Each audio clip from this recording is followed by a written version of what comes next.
అందరికీ నమస్తే అండి. విజయవాడ కృష్ణలంక ప్రాంతానికి చెందిన గాదే సాయి కృష్ణ కేసు ఉంది కదా, ఆ ఘటన. సో దానికి సంబంధించి కొన్ని షాకింగ్ పరిణామాలు ఉన్నాయండి. చాలా షాకింగ్, విస్తుగొలిపే అంశాలు ఉన్నాయి.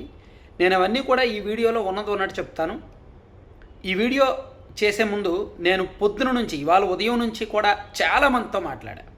అక్కడ నాకు తెలిసిన పోలీస్ డిపార్ట్మెంట్లో ఇంటర్నల్గా ఆఫ్ ది రికార్డ్ సమాచారం ఇచ్చే వాళ్ళతో మాట్లాడాను. అండ్ జనసేన పార్టీలో ఆ ఫ్యామిలీకి సంబంధించిన వాళ్ళు సన్నిహితులు కొంతమందితో మాట్లాడాను. ఆ సామాజిక వర్గంలో ఆ ప్రాంతంలో ఉన్న వాళ్ళతో మాట్లాడాను. అండ్ లోకల్ ప్రజాప్రతినిధులు కొంతమందితో, ఇలా దాదాపుగా ఒక 20 మందితో మాట్లాడిన తర్వాత నేను తీసుకున్న సమాచారం మేరకు నాణ్యానికి 2 వైపులా పరిశీలించి వీడియో చేస్తున్నాను. అత్యంత విశ్వసనీయ సమాచారం ప్రకారం ముందుగా ఒక విషయం ఏంటంటే, అంబటి రాంబాబు గారు ప్రెస్ మీట్ పెట్టి చెప్పారు కదా, దాదాపుగా 90% వాస్తవం. అండ్ సాయి కృష్ణ కుటుంబ సభ్యులు చెప్తున్నారు కదా, అతని మామయ్య అండ్ అతని తల్లి, దాదాపుగా 90% నిజమే. మనం తమిళనాడులో కొన్ని ఘటనలు ఉంటాయి. అండ్ మనకి సినిమాలు కూడా చాలా వచ్చాయి. తమిళనాడులో ఎవరైనా నిందితులను పోలీస్ కస్టడీలోకి తీసుకొని వాళ్ళు ఎంత దారుణంగా చిత్రహింసలకు గురి చేస్తారో కదా, ఆల్మోస్ట్ అటువంటి ఘటనే అనుకోవచ్చు.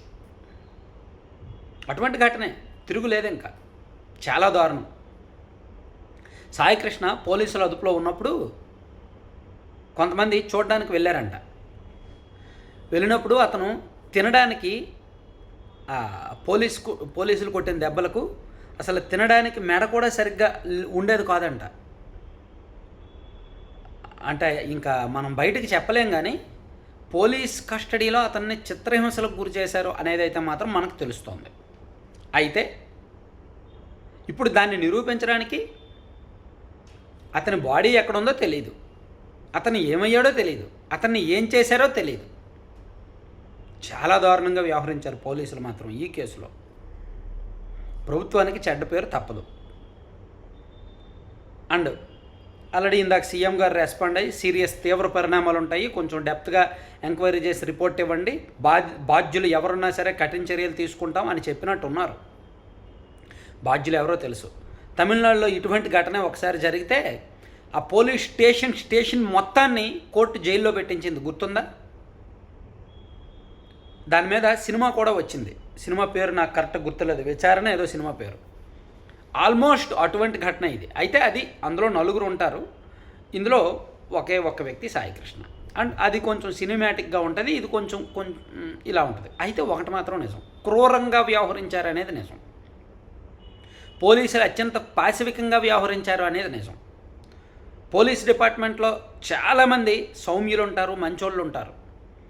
కాకపోతే కేసు విచారణలో భాగంగా కాస్త కోపంగా ప్రవర్తించాల్సి వస్తుంది, హ్యార్ష్గా ప్రవర్తించాల్సి వస్తుంది, 2 దెబ్బలు వేయాల్సి వస్తుంది. తనకు కావాల్సిన నిజాన్ని రాబెట్టుకోవడానికి నిందితుల విచారణలో భాగంగా 2 దెబ్బలు వేయాల్సి వస్తుంది. లేదు మరీ రాజకీయ ఒత్తిళ్ళు ఉండి రాజకీయంగా అధికార పార్టీ చెప్పింది వింటే కొట్టాల్సి వస్తుంది, మరీ గట్టి కొట్టాల్సి వస్తుంది. కానీ సాయి కృష్ణ కేసులో అసలు ఊహాతీతం అండి. ఏం చేశారో తెలీదు. మే 9వ తేదీన అదుపులోకి తీసుకున్నారు. అలా అదుపులోకి తీసుకున్నప్పుడు ఆ తల్లి, సాయి కృష్ణ తల్లి ఏదైతే చెప్తోందో, మీ అబ్బాయిని ఇంకా మర్చిపోండి, మీ అబ్బాయిని ఇంకా అది ఇదని, అవి నిజమే. ఆ తల్లి ఎంత ఆవేదనగా చెప్తోంది. అండ్ వాళ్ళు వైసీపీ వాళ్ళు అంటున్నారు. వాళ్ళు వైసీపీ వాళ్ళు కాదు, వాళ్ళు జనసేన పార్టీకి పనిచేశారు. వంగవీటి రాధా గారి ముఖ్య అనుచరుడు ఆ కుర్రాడు. రాధా రంగ మిత్రమండలిలో చాలా కీలకంగా పనిచేసింది ఆ ఫ్యామిలీ. వాళ్ళందరూ జనసేనలో అత్యంత కీలకంగా పనిచేశారు. ఆ ప్రాంతంలో మంచి పట్టుంది వాళ్ళ మామయ్యకి వాళ్ళకి. అయితే సాయి కృష్ణకి మంచి పేరు లేదు. సాయి కృష్ణకి నేర చరిత్ర ఉంది, చాలా కేసుల్లో నిందితుడే, 20కి పైగా కేసుల్లో నిందితుడే. అండ్ కొన్ని సీరియస్ కేసులు కూడా ఉన్నాయి, అత్యంత తీవ్రమైన నేరాలు కూడా ఉన్నాయి, కొన్ని ఫోక్సో కేసులు కూడా ఉన్నాయి, అండ్ రౌడీ షీట్ కూడా ఉంది అంటున్నారు. సో చాలా కేసులు ఉన్నాయి. అన్ని కేసులు తీవ్రమైనవే, ఏదో సాదా చిల్లర కేసులు కాదు, అన్నీ నాన్ బెయిలబుల్ సెక్షన్లు, అన్నీ పెద్ద పెద్ద కేసులే. ఎన్ని కేసులున్నా ఒక నిందితుడిని అంత దారుణంగా హతమారుస్తారా? ముంబై దాడుల్లో ప్రధాన నిందితుడైన కసబ్ మనం ఎంత గౌరవించాం? మన చట్టం, మన న్యాయస్థానాలు. అండ్ నిర్భయ కేసులో అత్యంత పాశవికంగా వ్యవహరించి ఆ అమ్మాయిని అర్ధరాత్రి వేళ బస్సులో మానభంగం చేసిన ఆ కేసులో ఆ నిందితులకి 10 ఏళ్ల తర్వాత కదా శిక్ష విధించారు, అవునా? సో ఇటువంటి అంటే మనం ఒక చట్టబద్ధమైన ఒక ప్రజాస్వామ్య దేశంలో ఉన్నాం, ఒక రాజ్యాంగబద్ధమైన దేశంలో ఉన్నాం, మనకు కొన్ని చట్టాలు ఉన్నాయి. ఎంత కరుడుగట్టిన నిందితుడైనా, ఎంత నేరస్తుడైనా ఇంత దారుణంగా పోలీసులు వ్యవహరించకూడదు. బహుశా పోలీసులు ఏదో పర్సనల్గా తీసుకున్నారేమో అనిపిస్తోంది ఈ కేసులో. ఇంకో విషయం ఏంటంటే, అతన్ని అదుపులోకి తీసుకున్న తర్వాత కొద్ది రోజులు ఎక్కడ పెట్టారో తెలియదు. విజయవాడ అయితే తీసుకురాలేదు, ఎక్కడ పెట్టారనేది తెలియదు. అతన్ని దారుణంగా చిత్రహింసలకు గురి చేసిన తర్వాత రాజీకి వెళ్ళిన మాట కూడా వాస్తవమే. ఏదైతే ఆ కుటుంబ సభ్యులు చెప్తున్నారో, సాయి కృష్ణ కుటుంబ సభ్యులు చెప్తున్నారో అది కూడా కొంతవరకు అక్కడ కొంతమంది నాయకులు మనకు చెప్తున్నారు.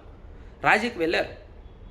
టీడీపీలో అత్యంత కీలకంగా ఉన్న విజయవాడ నగరంలో టీడీపీలో కాపు సామాజిక వర్గంలో కీలకంగా ఉన్న నాయకుడి ద్వారా ఈ సిఐ గారు కూడా అదే సామాజిక వర్గం.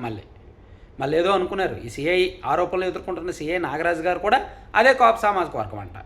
అండ్ ఆయన తిరిగేది కూడా వాళ్ళ మామయ్య అందరూ కూడా సామాజిక వర్గంలో పెద్దలే. అండ్ వాళ్ళకి పర్సనల్గా కొంత పరిచయాలు కూడా ఉన్నాయి. మరి ఏమైందో, పర్సనల్గా ఎక్కడ తీసుకున్నారో ఏం తీసుకున్నారో చాలా దారుణంగా వ్యవహరించారు.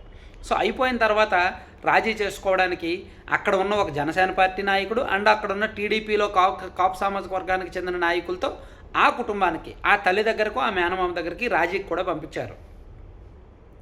సో మీ ఓడు ఉన్నా సరే జీవితాంతం జైల్లో ఉండాల్సి వస్తుంది, చాలా పెద్ద పెద్ద కేసులు ఉన్నాయి, సో అనుకోకుండా ఇలా జరిగింది అని వాళ్ళ దగ్గరికి బేరాలకు పంపించారు.